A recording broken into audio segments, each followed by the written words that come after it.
Folks, welcome back.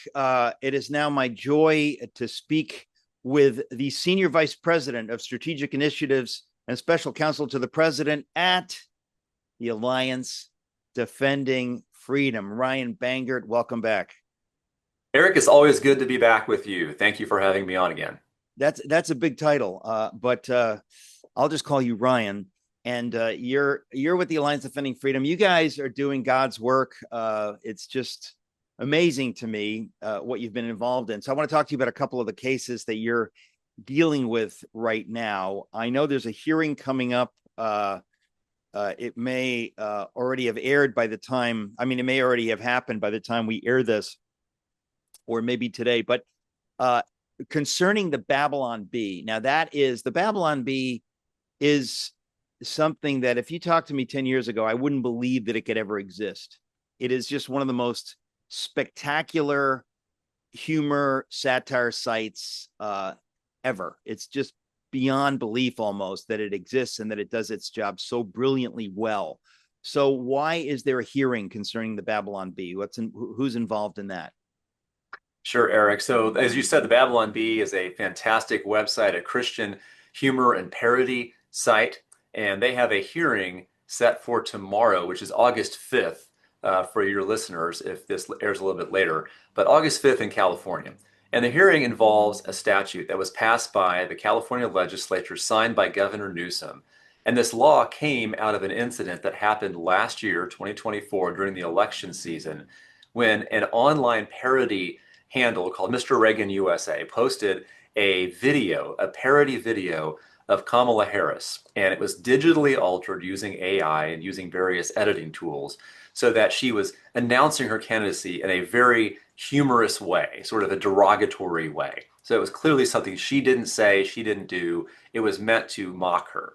And Governor Newsom said, this is unacceptable. We need to stop this at its roots. So the California legislature passed two statutes, signed both by Governor Newsom. And what these statutes did was they prohibited the posting and dissemination of what's called materially deceptive content that would be digitally altered or digitally changed so that the object of the content would be saying or doing something that he or she never said or did, just like the Mr. Reagan ad. And it was interesting because content was deemed to be deceptive if it had a negative impact on a political candidate's candidacy. So it was directed specifically at political speech. So you can see why the Babylon Bee would be concerned about this, because a lot of the content they post is satire and parody, mocking candidates for political office, saying or doing things that they otherwise wouldn't say or do in a humorous way. So this squarely targeted websites like the Babylon Bee and would have made their content either prohibited or forced them to post disclaimers on the content in a font that would be almost laughably large, saying this is parody, this is satire, which in the words of Seth Dillon at Babylon Bee, nothing ruins a good satire more than telling everyone in giant font, this is satire and this is parody. Now, just in case anybody needs to know how it's possible that Governor Gavin Newsom in California could do something like this, I just want to make clear he has no values or principles. So if you get that, then you understand how he's capable of doing something like this, because it makes no human sense. It really makes no sense. Even if you believe, let's put it this way, even if you hate Kamala Harris, even if you love Kamala Harris, you understand there's a role for parody in America, but particularly, this is the key, particularly with political candidates. These are public figures. This is not something, you're not making fun of your neighbor who says, I don't want to be on the internet. Why are you making fun of me? That's mean. We're talking about public figures. So if there's anything that we have the right to comment on, to mock, it seems to me public figures, especially political figures. So in all seriousness, how in the world does somebody like Gavin Newsom get to this place? Is it simply a case, Ryan, of he can, so he does it, and then he's going to wait for the court pushback, knowing that there's going to be a time where he can get away with this nonsense before he has to reverse engines? Well, most charitably, it's just a tremendous distrust of the American public. The American public can tell the difference between satire and between knowing falsehoods. And quite frankly, that's why the US Constitution, the First Amendment, protects as one of its core objects political speech. Political speech is one of the most highly protected forms of speech under the US Constitution. Even beyond that, in United States versus Alvarez, a case that was decided by the court several years ago, it was a case involving a statute called the Stolen Valor Act, which prohibited people about lying about receiving the Medal of Honor and other military decorations. The court said you can't prohibit people simply from lying. And why is that? Because one person's lie is one person's exaggeration. It injects a tremendous amount of subjectivity into the analysis. Now, certainly there are types of speech that are false that are prohibited, defamation, commercial fraud, but they're very narrowly circumscribed. This statute simply said, hey, if you're making fun of a political candidate and you're doing it in a way that we think is dishonest, well, you can't do that anymore. And that exhibits a tremendous distrust of the American people, a tremendous distrust of voters. It's a heavy-handed approach that says, if we don't like the speech, we think it's somehow misleading or false, we think the average voter can't figure it out, we're just going to banish it from the public discourse entirely. That is completely the opposite approach that our founders took in the First Amendment. Well, this is, I guess, the point is that how far have we drifted that somebody like Gavin Newsom could even think that this is acceptable? I mean, it's stunning to me. It's stunning to me because I think that, if we have a nation of idiots that will put up with this, then, it's the end of America. We all ought to know as Americans, we have free speech. We can say these things. If you don't know that, then you open the door for tyrants like Gavin Newsom to begin determining what you can say, how you can say it. So I guess my question is, what is the pushback now? Because, I mean, when I heard this, most people who have any sense of our liberties as Americans, of the concept of free speech, most of us know that's wrong and he can't get away with it. But of course, he tried nonetheless to get away with it. So what is the pushback? There's a hearing. What is the gist of the pushback, or how do you see this proceeding legally? Well, I think we have a very good chance of succeeding on the merits of the case. X, the platform X, and also the company Rumble, as well as a podcaster, Kelly Reichert, are also involved in the case now. And a few months back, the California District Court entered a temporary order that stopped application of one of these laws. And what the court said was very simple. The court said this law targets protected speech. And it targets in a way that is vastly overbroad. It's not narrowly tailored to the problem California is concerned about. And it sweeps in all sorts of speech that is clearly protected under the First Amendment to the US Constitution. So the court's already given a preliminary preview of where it might be headed in this case with that order from several months ago. But now we have this law fully briefed, ready for decision by the court. And we're hopeful that the court applies that same reasoning here and says the US Constitution does not allow for vastly overbroad statutes like the California laws at issue in this case that sweep in huge amounts of protected speech, that do it in an indiscriminate way. And quite frankly, I think the court was right when it said the best elixir for false speech is counter speech, is true speech. Let the public debate play out. That's not what the California laws do here. They stop the debate in its tracks. And the First Amendment protects political debate. It doesn't squelch it. I mean, correct me if I'm wrong, but it was John Milton in the middle of the 17th century writing Areopagitica who said basically what you just said. And I thought everyone knew this, for the last 400 years, most people understood this, but obviously Gavin Newsom doesn't see it that way. And a lot of Americans are ignorant of their rights. So it is astonishing to me that a governor could be either so ignorant or so cynical, or a combination of the two, that he would enact a law like this. I mean, because, when you heard about it, when I heard about it, instantly that's unconstitutional. You know, instantly. But now it has to work its way through the legal process. So he's able to get away with it for a season. For a season. But I'll tell you something, Eric.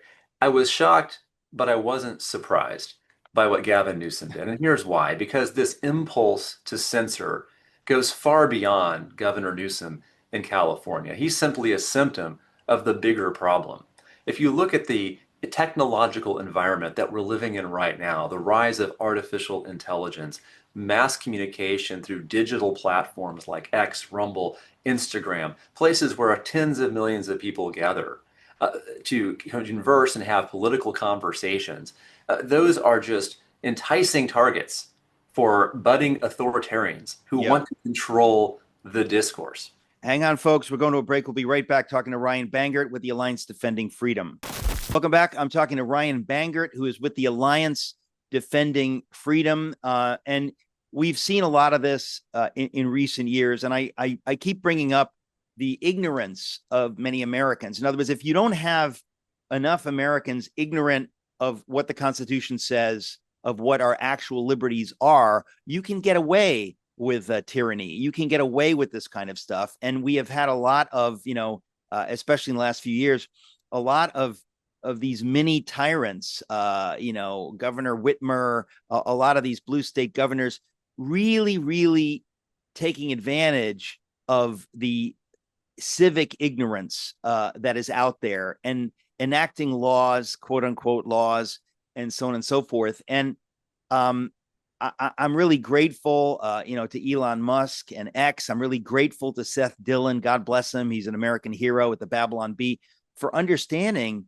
how central these things are. They are really central. So let me ask you, since the Babylon Bee is bringing this case, they understood that this was something so important that they felt the need to step up, because this was not necessarily affecting them yet. Is that right?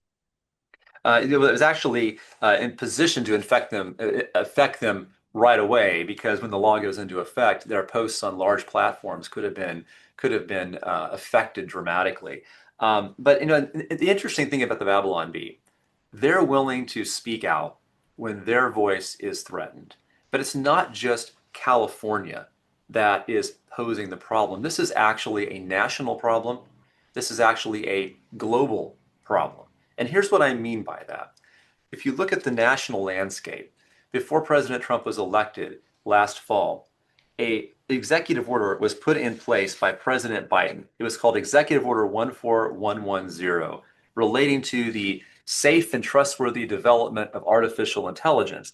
And it was really a regulate first approach, but it required AI to be developed in a way that would have, and I'm quoting directly from the order, allow Americans to trust AI to advance civil rights, civil liberties, equity, and justice for all. Who knows what that means? The This word was in equity the worries me. That's like a code exactly. word. It's a Equity, code yeah. word. Exactly. Now DEI.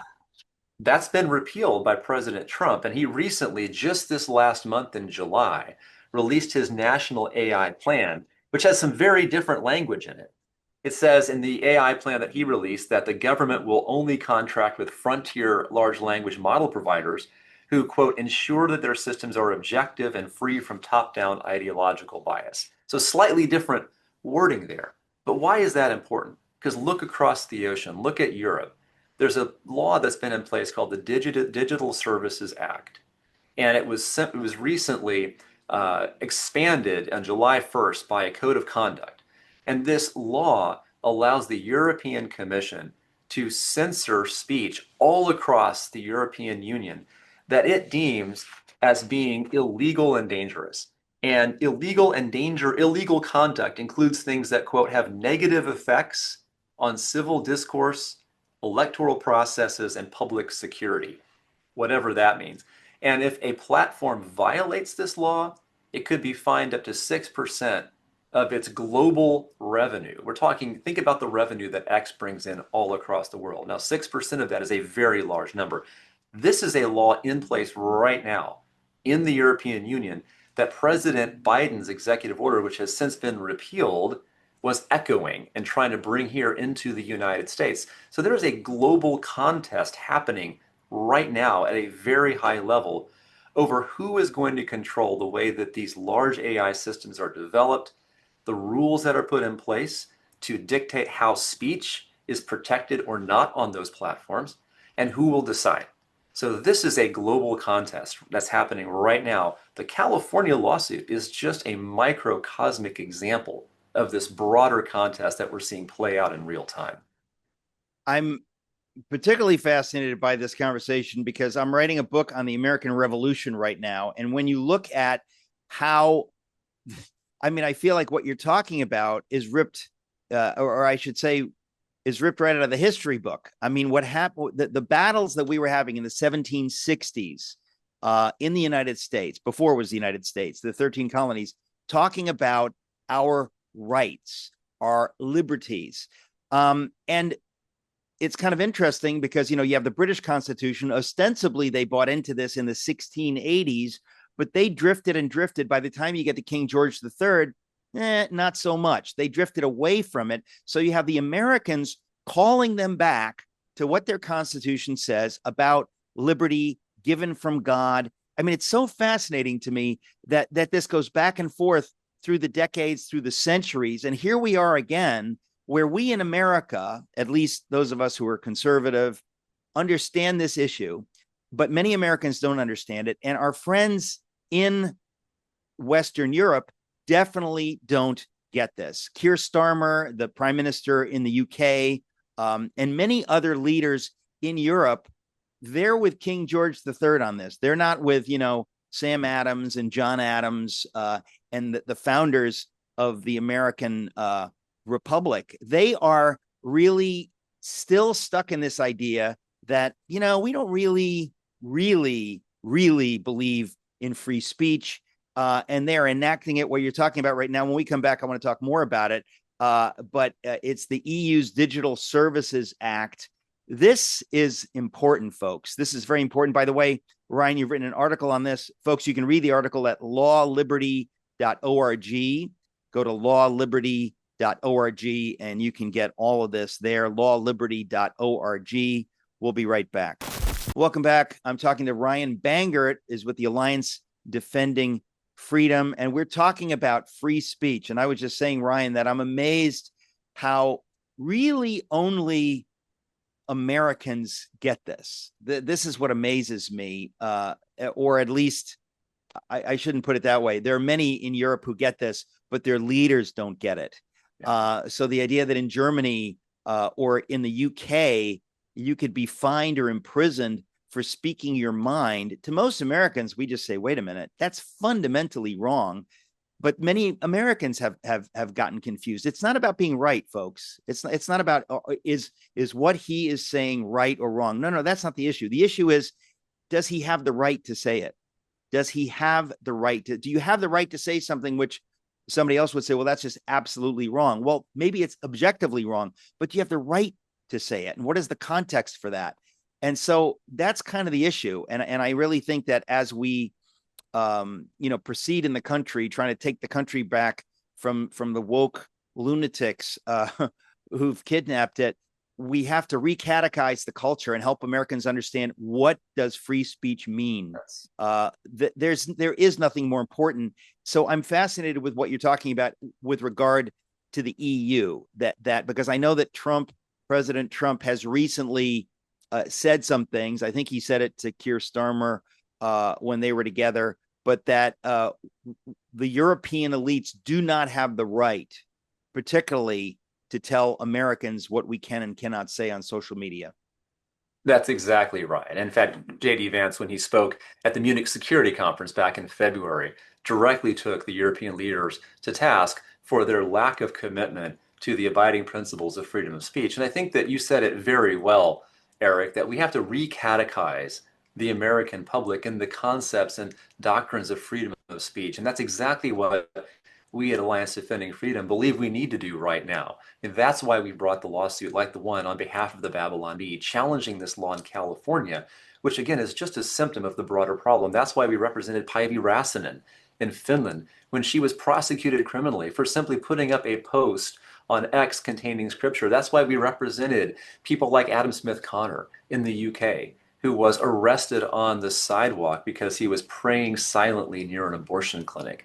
These are the types of things, they seem like very small moments, but these small moments add up to a pattern of disrespect for the First Amendment, for freedom of speech, not just here in the US, but globally. And we need to recatechize the people of the West in the value and the promise of freedom of speech and free discourse in the combat of ideas. Like you just said, it's not about whether or not you agree with another person's speech. You have, and this famously, we've always talked about the old saying, I may disagree with what you say, but I'll fight to the death for your right to say it. And that kind of attitude and that kind of disposition toward freedom of speech is necessary. Because as you've pointed out, Europe has gone far, far, much further than the US has in terms of disrespecting and clamping down on speech through laws like the Digital Services Act. And we need to make a strong statement here in the US that we're not going to allow that kind of regulatory regime to come across the Atlantic Ocean and take root here in the United States. And that's why cases like the Babylon Bee case are so important. Well, I just want to say it again. Seth Dillon is a hero. The folks at the Babylon Bee, they're heroes, folks. They're fighting for us. The Alliance Defending Freedom is fighting for us. This is important. This is very, very important. It affects every single one of us. And I guess, Ryan, what it really boils down to is having principles. I was saying earlier that Gavin Newsom, he doesn't seem to have any principles. He doesn't seem to be able to think cogently about what is constitutional. That doesn't trouble him. He just wants to, get away with what he can get away with so he can have power. But in America, we have to have principles. We have to understand what is free speech exactly. What are the limits of free speech? Why can't I yell fire in a crowded theater? That is a legal limit of free speech. It's like, no, you don't have the right to scream fire in a crowded theater because a lot of people will run and hurt themselves and whatever. There are limits to free speech. What are those limits? Americans need to get that. And I really think that we've been a healthy nation because mostly we have understood this.